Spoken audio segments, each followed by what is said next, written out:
सावली साकी आहे गूढ काही सारे भासे आता अनाकलनिया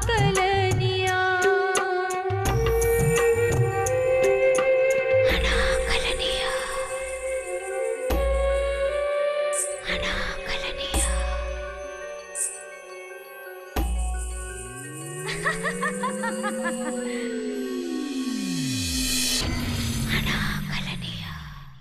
राजीव, हे चुकीचं आहे. तू आतापर्यंत किती वेळेस दादाला प्रश्न विचारलास आणि तरी आज परत इथे बोलवून घेतलंस.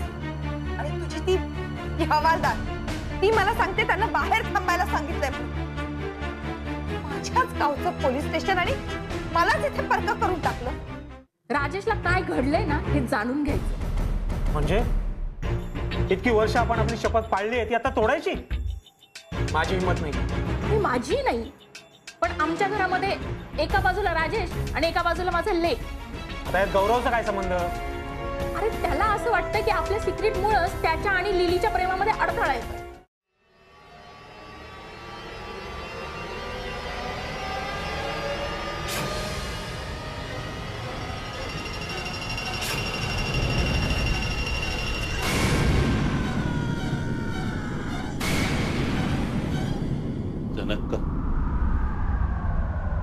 जनक जे झालं त्याची शिक्षा माझ्या मुलांनी भोगली.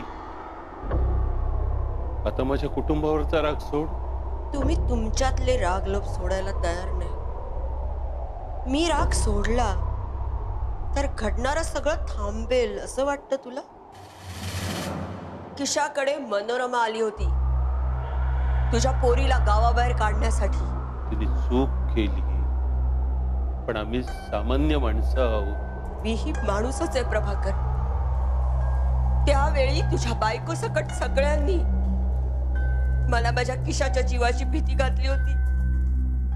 माहितीये तुला? मला कळलं नंतर.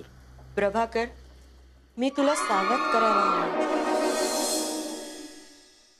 बळी अजून संपले नाही. दोन बोट शिल्लक आहे. तुम्ही समोर दिसता ना तेवढंच पाहता, त्या पलीकडे पाहायला शिका. हात असा बघितला तर वेगळा दिसतो,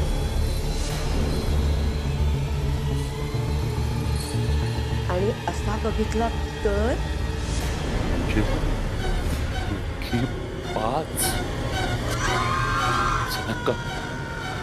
आणखी कोण?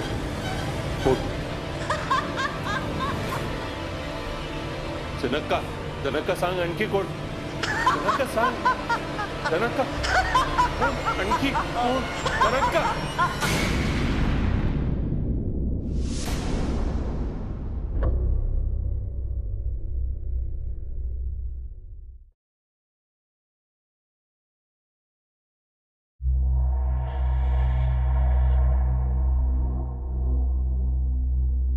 ही माझ्या मनातली भीती की भविष्यात घडणाऱ्या घटनांची सूचना. भविष्यात की काय काय घडणार आहे?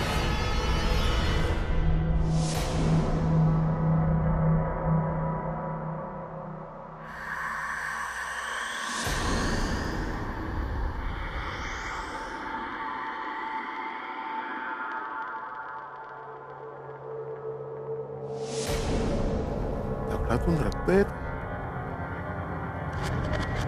शेवटी अविनाश साप्तेचा खून सुद्धा याच मालिकेतला आहे. राजीव, प्रतापचं हे स्टेटमेंट पूर्ण आहे? हो मॅडम, त्याने जे सांगितलं ते मी सगळं लिहून घेतलंय आणि त्यावर त्याची सही सुद्धा आहे. मी सही पाहू शकते राजीव. अविनाशने हे स्टेटमेंट पाहिलं होतं? हो मॅडम, फक्त या स्टेटमेंटमध्ये एक गोष्ट नाहीये. म्हणजे सरांनी मला सांगितलं होतं की प्रतापने जनकाला बळीच्या दगडाजवळ पाहिलं होतं. म्हणजे असं सरांनी सांगितलं. आता खरं खोटं मला माहित नाही. गौरव किंवा लिलीने त्यांना असं सांगितलं असावं. जर प्रतापला जनका दिसली तर त्याने तिला ओळखलं कसं? हाच प्रश्न सरांना पण पडला होता. पण प्रताप या सगळ्या गोष्टींचा अभ्यास करायला या गावात आला आणि याआधी तो किशुकाला भेटला असेल अशी शक्यता आहे. तेव्हा किशुकाने जनकाचा फोटो त्याला दाखवला असेल तर? एक काम कर, किशुकाला ज्या ठिकाणी अरेस्ट केली होती तिथे जाऊन तिचं सगळं सामान घेऊन. आत्ता? म्हणजे किशुका इथून पळून गेली असताना? राजीव, किशुका इतकी मूर्ख नाही की तिला जिथून अरेस्ट केली तिथे ती परत जाईल. दीपा. Yes madam. रिपोर्ट झाला? हो. बरं, तूही राजू सोबत जा. Okay ma'am. निघा.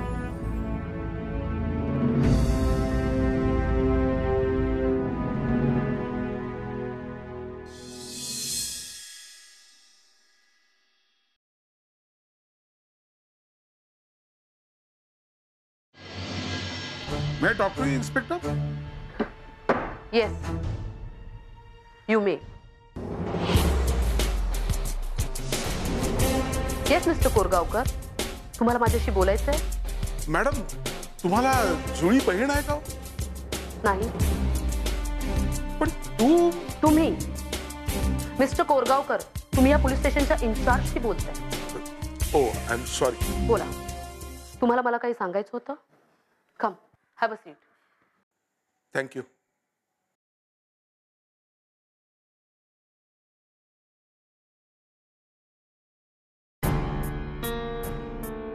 बोला. सॉरी, मी काय बरं सांगणार होतो तुम्हाला. हा, बळीच्या दगडातून रक्त येते, चौथ्या बोटातून. हे तुम्हाला कसं कळलं? मी तिथे गेलो होतो ना.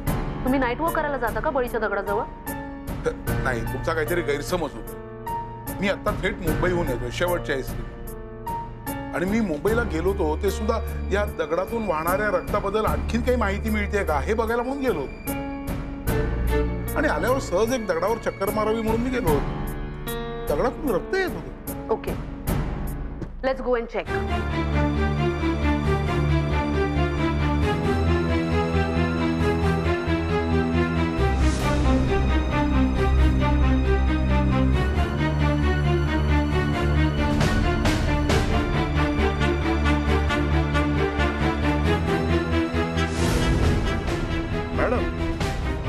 दगडाचे फोटो काढून मुंबईला एक्सपर्ट्सना पाठवलं आणि त्यांच्याशी बोलण्याकरता म्हणूनच मी आता मुंबईला गेलो. त्यांच्याशी बोलता बोलता असं लक्षात आलं की अशा प्रकारचा एक दगड आफ्रिकेच्या एका जंगलात सुद्धा मिळाला आणि नायजेरियात सुद्धा एक दगड मिळाल्याची बातमी आली होती, पण नंतर ती खोटी ठरली. अर्थात अशा प्रकारची घटना ही पहिलीच आहे. त्यामुळे मी असा विचार करतोय की गावात हॉटेल असूनही तुम्ही लाईट हाऊस मध्ये राहायचं का ठरवलं?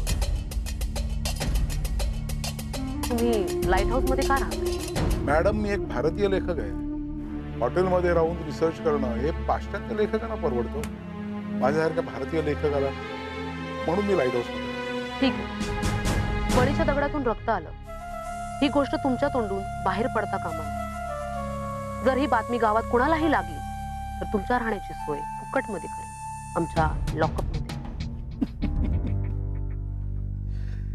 दम देताय मॅडम? अहो, कायदा थोडाफार मलाही कळतो. रघुनाथच्या खुनाच्या संशयात तुम्हाला जर अटक केली तर तुम्हाला कसं वाटतं? तुम्हाला रघुनाथचं नाणं हवं होतं म्हणून तुम्ही त्याला मारलं आणि ते नाणं बळकावलं. तुमची आज फार दगदग झाली असेल. जा आराम आणि परवा पोलीस स्टेशनला या.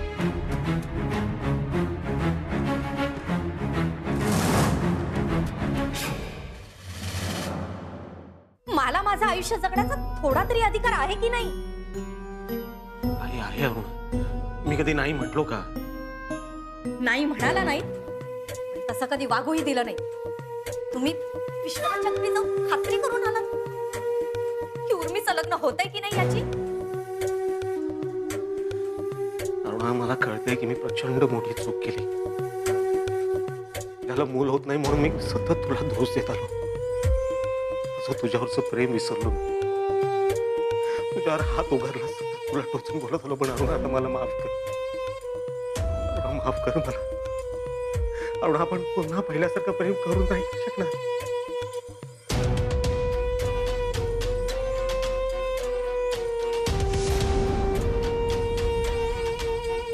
अरुणा, मान्य कर की तुझं माझ्यावर प्रेम.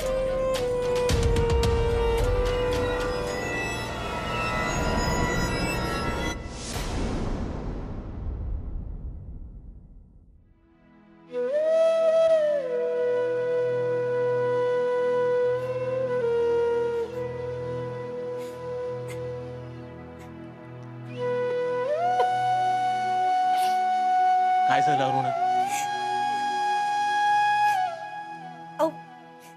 तुमचं असं ऐकायची ना आता सवयच राहिली नाही.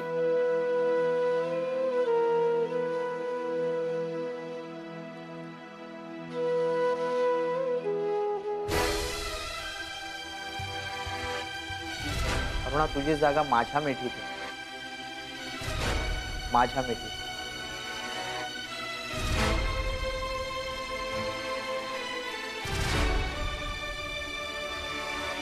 परत आलोय मी अरुणा. वाट चुकून भरकटत होतो.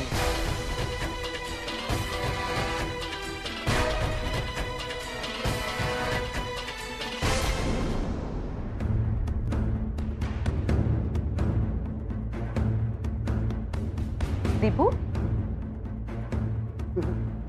दीपू, काय झालं? तू घाबरतोयस का? काय झालं?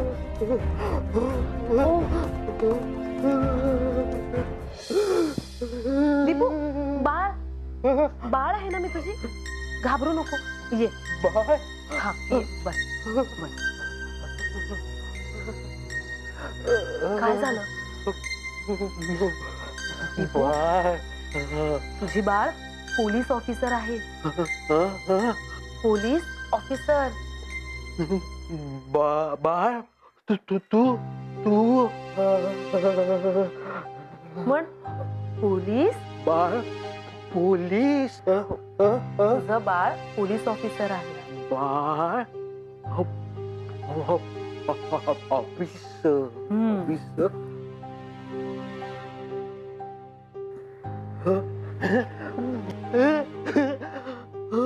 बाळ पोलीस.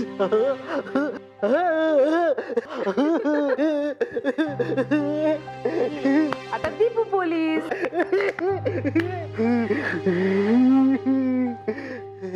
दीपू, तुला आता इथे फार वेळ थांबता येणार नाही. गावातल्या लोकांना ज्यांनी मारले, मला त्याचा शोध घ्यायचा आहे. दीपू, लोकांना ज्यांनी मारलंय मला त्याला पकडायचं आहे. तुला आता इथे नाही राहता येणार. दीपू, तुला तुझ्या घरी जावं लागेल. तुझ्या घरी. माझ्या. हो, तुझ्या घरी जाऊया. घरी मी तुला भेटायला येईन ना. तू मला भेटायला? हो, मी तुला तुझ्या घरी भेटायला येईन. माझ्या घरी तू भेटायला? चल आता जाऊया.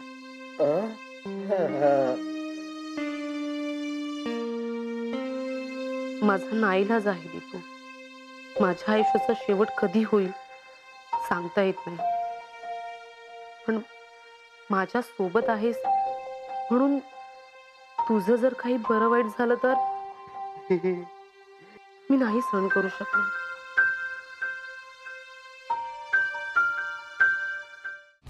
इन्स्पेक्टर. हो, इन्स्पेक्टर मारिया डिसूजा.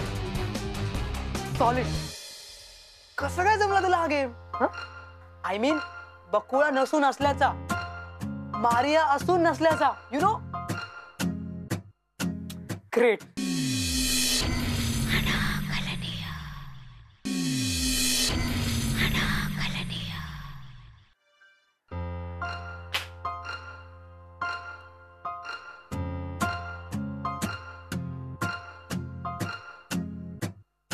गौरव कुठे निघालास? लिलीला भेटायला? बाबांनी काय सांगितलं लक्षात आहे ना तुझ्या? आई मी पोलीस स्टेशनला चाललो होतो. इन्स्पेक्टर आले त्यांना पाहिलं. नवीन काही गरज नाहीये आगाऊपणा करायची. कोण करतंय आगाऊपणा?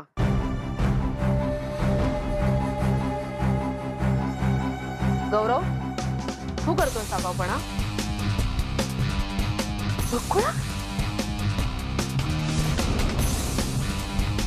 बकुळा तू इन्स्पेक्टर? हो, इन्स्पेक्टर मारिया डिसूजा. सॉलिड. कसं काय जमला तुला हा गेम? आय मीन बकुळा नसून असल्याचा, मारिया असून नसल्याचा, यु नो. ग्रेट. गौरव नीट बोल. असू दे विजया, दीपूला आता इथे घरीच राहावं लागेल. मी परवा एका डॉक्टरांना भेटून आले दीपूसाठी. हे त्यांचं कार्ड, त्यांना भेटून कदाचित फायदा होईल. दीपू मी तुला भेटायला येईन. हा, मी तुला भेटायला येईन. तू मला भेटायला? हो येईन. गावात जास्त भटकू नको. हा, भटकायचं नाही. काळजी घे.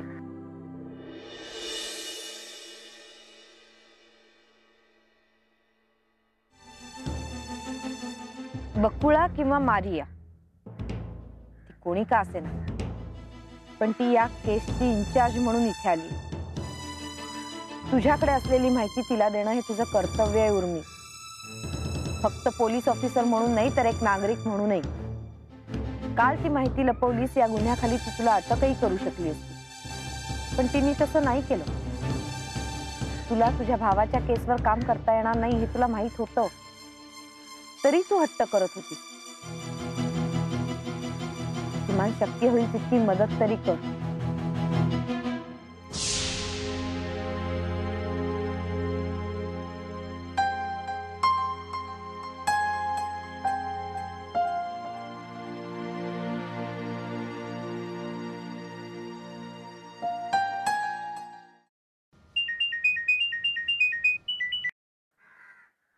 मारिया, एलेनाला खात्री होती की डिमीनी आत्महत्या केलेली नाही. डिमीची आत्महत्या नव्हती हे दगडातून आलेल्या रक्ताने कळत. हो, पण एलेनाला कोणावर संशय होता हे कळणे तितकंच महत्वाचं आहे. तिने मला जे सांगितलं, मला ना नेहमी असं वाटत आलं की त्यांचा मोठा मुलगा पळून गेला हा धक्का डॅडना कधी पचलाच नाही. त्यांनी दोन्ही मुलांची कामं डिमीकडून एक्सपेक्ट केली. डिमी त्यात कमी पडला. अलीकडे तर डिमी डॅडच्या बिझनेस मधून बाजूलाही पडत होती. डॅड, मला जमणार नाही तुमची कामं करायला. तुमचे उद्योग निसर्गाच्या वेळी मी असं म्हटलं असतं तर? तेव्हा लहान होतो आम्ही डॅड. मला मरायचं नाही डॅड. लहानपणापासून फॅडस. ओस्मान तुमच्यामुळेच घर सोडून गेला. तुमच्या डिक्टेटरशिपला कंटाळून. मॉम देखील तुमच्या टॉर्चरमुळेच मेली. मी ज्या मरणाला तू घाबरतोयस ते इथंही आहे. गेलास तरी एक गोष्ट लक्षात ठेव, जोनाथन परेरा त्याच्याशी बेईमानी करणाऱ्याला कधीही सोडत नाही. तो त्याचा मुलगा असला तरीही. आणि ही घटना तिला माझ्याशी बोलताना आठवली होती. थँक्यू उर्मिला.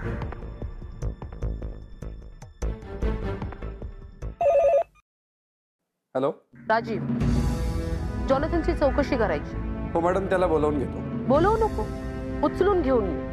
हो हो हो. एखाद्या सामान्य गुन्हेगारासारखं बोलवलं म्हणून राग आला तुम्हाला? ओके, तुमचंही समाधान होऊ दे. राजीव, यांना बाहेर घेऊन जा आणि एखाद्या मोठ्या अट्टल गुन्हेगाराला ज्या मान सन्मानात घेऊन येतात तसं घेऊन ये. इन्स्पेक्टर, ह्याला पोलीस हॅरॅसमेंट म्हटलं जातं. मिस्टर जॉनथन, हा खुनाचा तपास आहे आणि तुम्ही या खुनातले एक संशयित आहात. What? This is an murder investigation. तेव्हा गप्प राहून किंवा खोटं बोलून आमच्या तपासात अडथळा आणण्याचा प्रयत्न करू नका.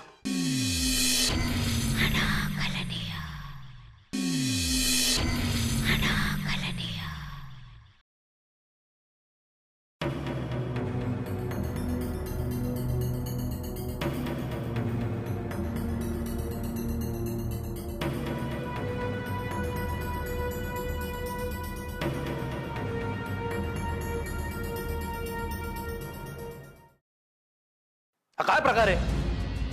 I am victim here. माझ्या मुलाचा मृत्यू झालाय आणि एखाद्या सामान्य गुन्हेगारासारखं मला पोलीस स्टेशनला बोलवलं जातंय. अच्छा, एखाद्या सामान्य गुन्हेगारासारखं बोलवलं म्हणून राग आला तुम्हाला? ओके, तुमचंही समाधान होऊ दे. राजीव, यांना बाहेर घेऊन जा आणि एखाद्या मोठ्या अट्टल गुन्हेगाराला ज्या मान सन्मानात घेऊन येतात तसं घेऊन ये.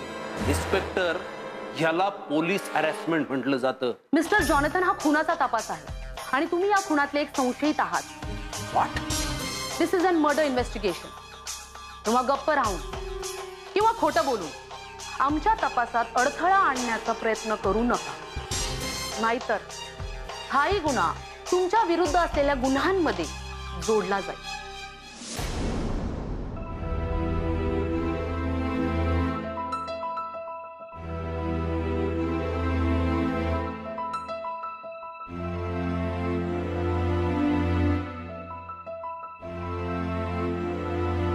काय झालं?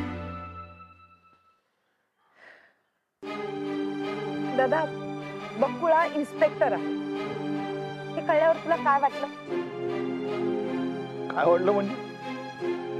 आश्चर्य वाटलं, बरंही वाटलं. नुसतंच बरं वाटलं? तुला काही प्रश्न नाही पडले? तिला विचारावंसं नाही वाटलं की इतके दिवस ती बकुळा म्हणून आपल्याकडे का राहत होती? अगं विचारलं मी, ती म्हणाली नंतर सांगते. नंतर किती गोष्टींचं एक्सप्लेनेशन देणार आहे ती नंतर? हे बघ उर्मी, बकुळा आपल्या बरोबर आपल्या घरात 8 महिने राहतो आणि 8 महिने कुठलीही व्यक्ती खोटं नाही वागू शकत. ती एक चांगली व्यक्ती आहे एवढं नक्की. इतकी चांगली व्यक्ती होती तर ती खोटं नाव घेऊन का वावरत होती? बकुळा मारिया, हिचं काहीतरी सिक्रेट आहे एवढं नक्की. हे सिक्रेट काय आहे याचा शोध लावल्याशिवाय मी गप्प बसणार नाही. नक्कीच नाही. मी जर गावात असं पसरवलं की प्रभाकर राण्यावर करणी तू केलीस तर गावच तुझा निवाडा करेल, तेव्हा मला खरं सांग, प्रभाकर राणेवर करणी करायला तू सांगितलीस? डिमीच्या मृत्यूनंतर बळीच्या दगडातून आलेलं रक्त पाहायला तुम्ही दगडाजवळ गेलात. तिथे तुम्हाला जनक्का दिसली. तुम्ही तिला कसं ओळखलत? बोला कोरगावकर, बोला मिस्टर कोरगावकर.